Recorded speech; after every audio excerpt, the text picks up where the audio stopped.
Prinsesa Shalala, kahit na lagi tayong magkasama, parang malayo pa rin tayo sa isa't isa. Aking prinsesa. Ikakasal pala sina Prinsipe Dander at Prinsesa Shalala, pero nakatira na sila sa isang palasyo, hindi makakatuwa ang kanilang sitwasyon. Dapat talaga siguro magpakasal na silang dalawa sa lalong madaling panahon. Nakapanghihinayang ang mga nasasayang na panahon. Hindi ko man lang siya mahalikan. Prinsesa Shalala, kailangan mo ka magpakasal na tayo para mahalikan kita. Huh?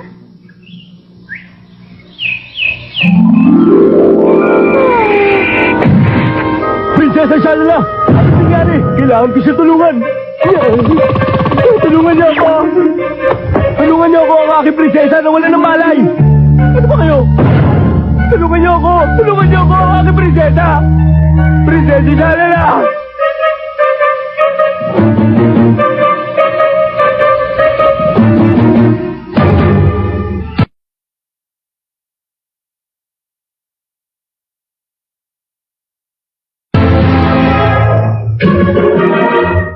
Ano? Si Prinsesa Shalala may sakit? Alam na ng lahat na Baghdad na may sakit ng prinsesa. Ano bang talaga ang dahilan ng pagkakasakit niya? Hindi ko talaga alam. Papaano kung malalaman? Si Prinsesa Shalala ay nasa palasyo ng Baghdad. Pambihira, dapat alamin mo kung anong dahilan at kung ano ang lunas ng kanyang sakit. Kaya gumawa ka ng paraan. Wala naman si Master! Kapag mangyari yun, kumanta ka sa prinsesa. Huwag naman sana, Master! Kahit na ano mangyari, gagawa ko ng paraan para sa prinsesa.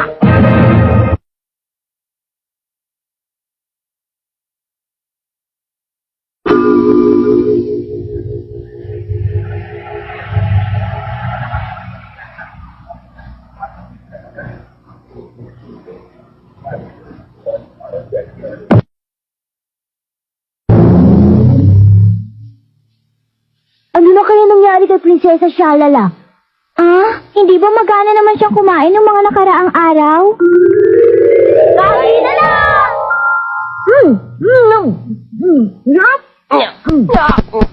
Ano ba? Dahan-dahan sa pagkain. Baka naman din nyo na nalalasahan niya na maayos. Nako, Yumi. Tataba kayo niyan. Huh?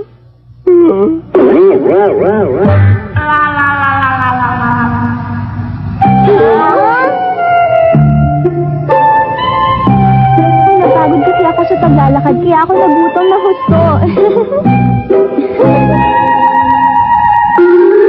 Nag-aalala na ako sa kalagayan ng prinsesa. Siya nga po pala, doktor. Ano po ba talaga sakit ni Prinsesa Shalala? Normal naman ang kanyang pulso. Normal din ang init ng katawan. Normal pati ang oras ng pagtulog. Normal naman ang lahat. Huwag ka na mag-alala. Dahil ayon sa aming pagsusuri, ay normal naman siya. Pero bakit wala na pala si Prinsesa Shalala? Meron nga siyang karamdaman. Pero sa ngayon, hindi pa namin alam kung ano yun.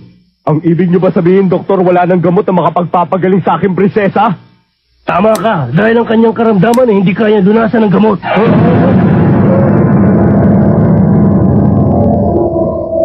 Oh, Prinsesa Shalala, paano na ang buhay ko kung mawawala ka? Huwag mo kong iiwan. Prinsesa Shalala! Wala nang lunas ang sakit ni Prinsesa Shalala? Meron kaya kaming may tutulong? Sa makabagong siyensya, wala nang imposible. Pero iba pa rin talaga ang katawan ng tao. Hayato, Yumi! Nang mabalitaan ng mga tao ang kalagayan ng prinsesa, lahat gusto pumunta dito. So, paano na yun? Iwanan muna natin mag-isa si Prinsipe Dandar.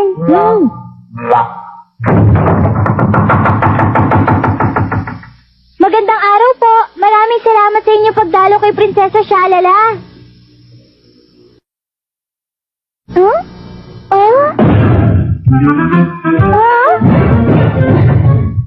Magandang araw! Dadalaw ako sa mahal na prinsesa. Kamusta kayo? Ikaw naman, Abdullah? Naghanap ka ba na away?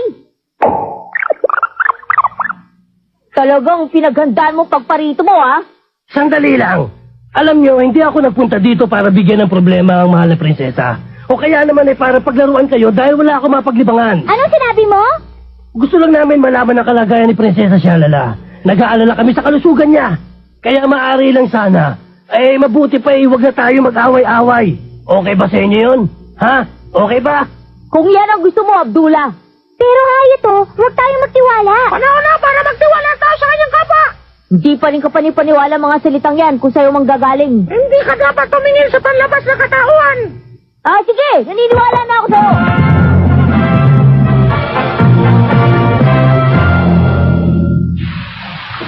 Kahit normal lang lahat sa prinsesa, hindi pa rin siya makatayo dahil sa hilo.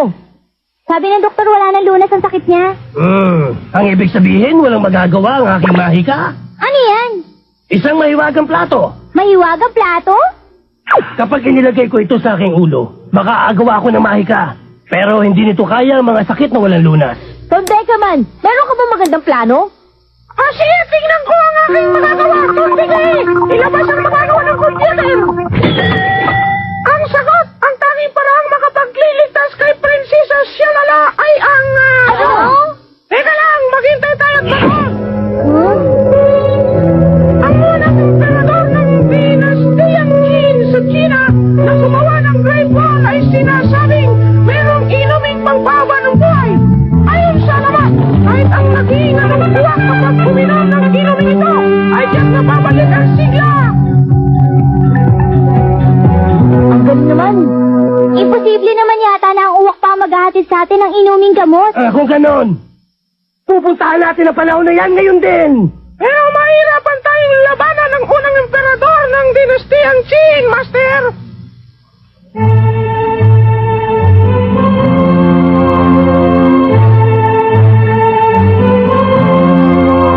Prinsesa Shalala, sa ng buhay at kabatayan ay hindi tayo mapaghihiwalay. Iisa ang ating isip at iisa ang ating katawan.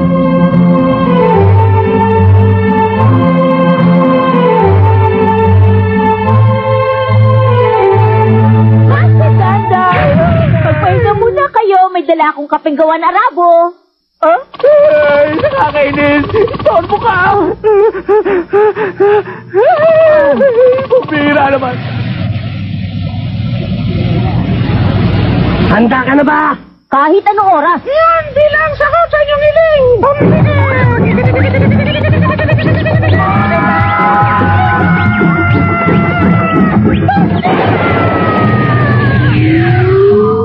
Tayo na sa panahon ng unang emperador ng Qin! Kukunin natin ang inuming nakapagpapaaba ng Hindi na buhay! ng unang panahon. Tayo na! Ayos!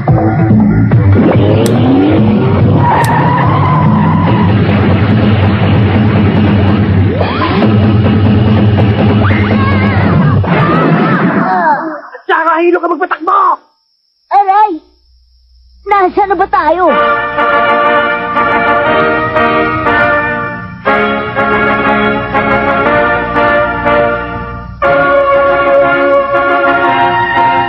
Ayun, Tito. Siya ang unang emperador ng dinastiyang Qin. Kung ganon, sino mga taong yun?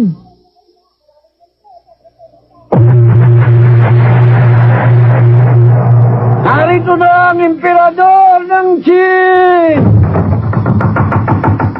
Kayong mga matatalinong tao na nagbigay ng masamang kalaman sa mga tao at siyang naging dahilan para kumalat ang kasamaan.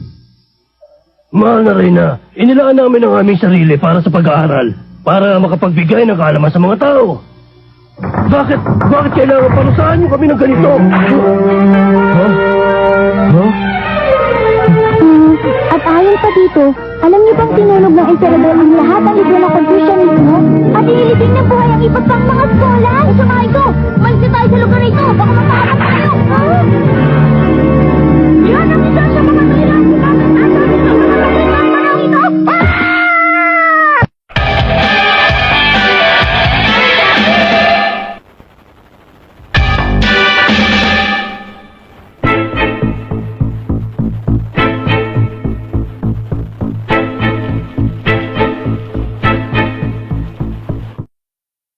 Magic card ay kinuha na sa atin. Kaya hindi na tayo makakaligtas pa. Ano sinabi mo? At ano naman ang ginagawa ng mahiwagang plato mo? Ang totoo na iwala ko rin ang magic plato. Doon ang galing ang kapangyarihan ko. Bakit pati yun ay nawala pa? Nakakalungkot naman na nangyari, parang drama. May pag-asa pa tayo. Si Aladdin! Ha? Oo! Mabilis siya nakatakas. Kailangan mag Mag-isip tayo ng paraan. Hindi tayo dapat sumuko. Pero ang unang emperador ng Jin na makakalaban natin. Hindi ba kaya tayo nag-aral ng gusto ay para maging maayos ang mundo? Pero kung gaano kalaki ang galit niya sa ibang tao, ganun din kalaki ang galit niya sa atin. Ano ka ba? Napakalungkot mo naman.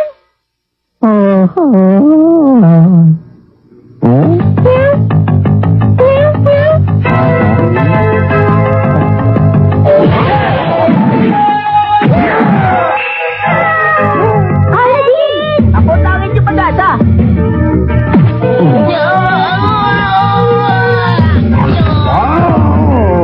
Eto!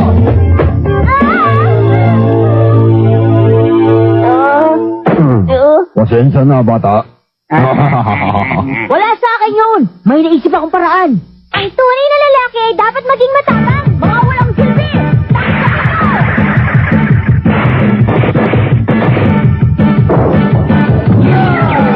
Yan ang tulala nyo. Ang galing mo talaga! Takbo! Takbo! Bilisan niyo! Takbo! Hayato, Abdullah! Magtulong-tulong tayong lahat nang sa ganun matalo natin ang emperador! Kaya natin to! Magagaling naman tayo, hindi ba? Yumi, sabi mo nga sa akin, ano ba ang ibig sabihin ng magtulong-tulong? Magtulong-tulong! Ipagtanggol natin na... Kayo talaga?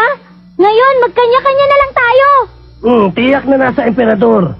Ang inumin na nakapagpapahaba ng buhay. Hindi natin alam kung nasaan siya. At isa pa, napakalaki ng palasyong ito. Alam ko yan! Ituturo ko sa inyo ang daan. Totoo? Baka umuro ka pag nakita mo siya. Talagang malaki ang takot namin sa emperador, pero hindi pala yun mabuti. Alam niyo ba na natutunan ko sa inyo na maging isang matapang, kaya ako nagpapasalamat sa inyo. Magaling! Ganyan ang mga taong dapat tularan. Sang-ayon ba kayo? Oo!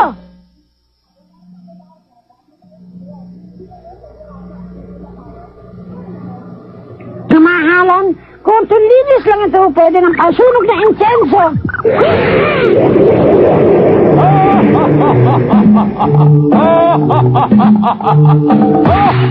Ayoko sa mga pangit na nilalang. Paumanhin, kamahalan.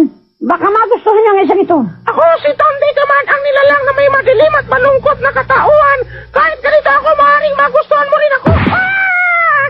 Ayoko ng malungkuting nilalang. Ang totoo, isa akong time machine. Maaari kayong maglakbay sa kahit anong panahon sa pamamagitan ko. Kaya maaaring magustuhan niyo ako.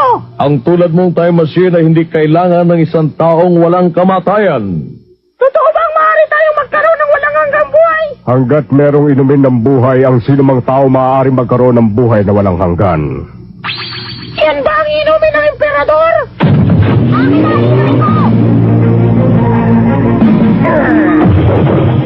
Oh, Master! Nakalapin mo na dito!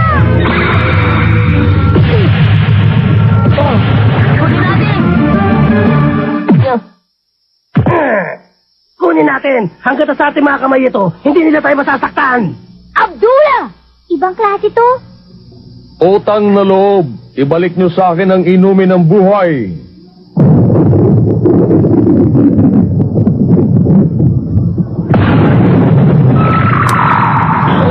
Humanda kayo!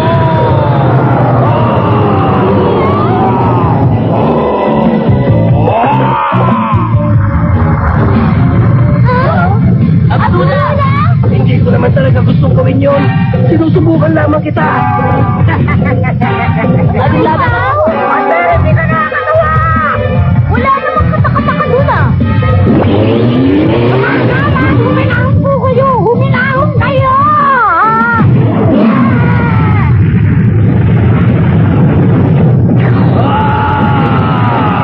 Ibalik niyo sa akin ang inumin ng buhay! Kaya ito, bilisan mo ba? Siya ang unang emperador ng Jin, pero wala yan sa kasaysayan natin. Sabi nila may isang pamilya ng dragon na nabuhay noong panahon ng Argean. Pero sa kasabaang palad, nalipol ang mga ito. Maaaring may nakaligtas at gusto niyang magiganti sa mga tao. Palagay ko yun ang tunay na anyo ng unang emperador ng Jin. Kaya ito, pwede ba bilisan mo ba? Baka gawin tayong hakunan ng dragon na yan! Isahan na natin ang pagdadasal.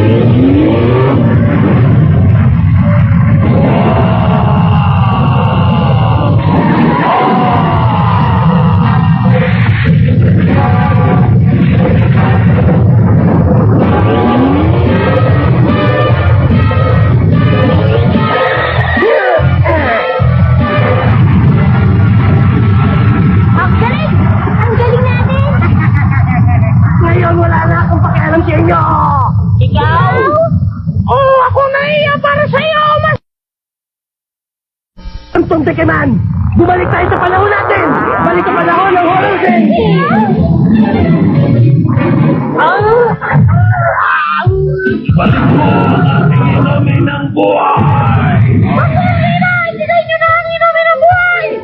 Ano, pero ito ang... Sige ba, maiwan kayo dito! Paano yan?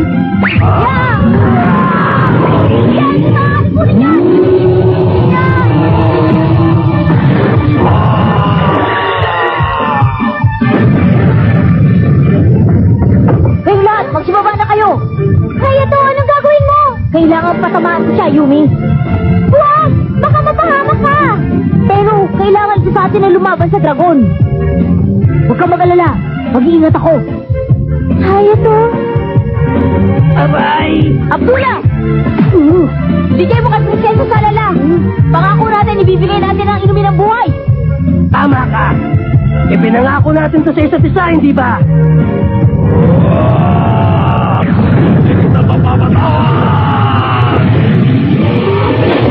Kaya to! Punta niyo yung kanyang dibdib! Sabi nila nagagalit daw ang dragon kapag hinahawakan siya sa kanyang dibdib. Ibig sabihin yun ang pinakamahinang bahagi ng kanyang katawan. Magaling. Para! Eto na!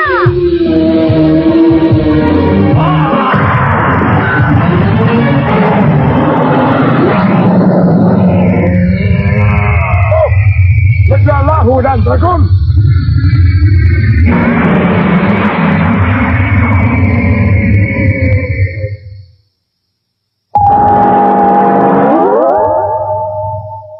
Ang galing! Kaya to! Ang galing! Ayos ba? Gusto mo bang sumama sa amin? Palagay ko, mas magandang tumira sa lugar namin kaysa dito. Huwag na. Dito na lamang ako, Iha. Gagawin ko ang aking makakaya upang maging maganda at maayos ang panahon ito. Mabuti! Yan ang tao dapat sa tularan!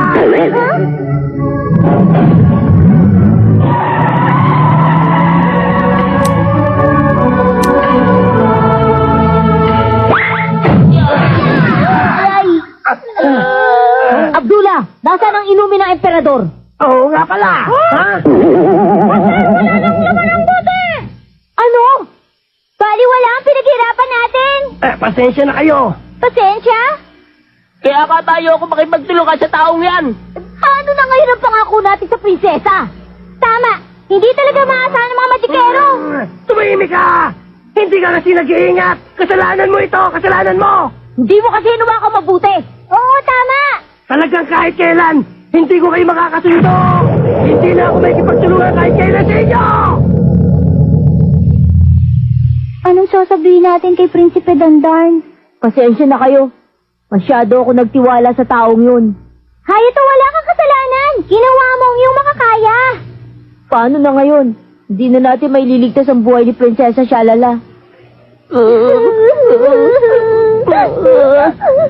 Sandali, pwede niyo ba akong pahiramin ng panyo? Eto, nakakalungkot naman. Prinsesa Shalala! Kapag nakikita ko kayong umiiyak, sumasakit ang kalooban ko. Ano bang nangyari sa inyo? Prinsesa Shalala? Di ba may sakit kayo? Sino ba sa inyo ang may sakit? Prinsesa Shalala! Ha? Dinala kita ng pagkain. Bakit? Dandan, ano ba nangyayari dito? Ang totoo niya, wala naman sakit ang prinsesa. Minsan kasi sinabi ko sa kanya natataba siya pag kumain siya ng marami, kaya nag-dieta siya. Lagi akong nalilipasan ng gutom kaya ako hinimatay. Hindi ko pa rin pala kayang mag-dieta. Oh, hindi! Maganda ka na, prinsesa. Hindi mo na kailangan magpapayat. O, Prinsipe Dandan, ikaw rin. Ako naman, nasayang lang ang pagod natin at paghihirap. Sige, sabihin mo naman ako.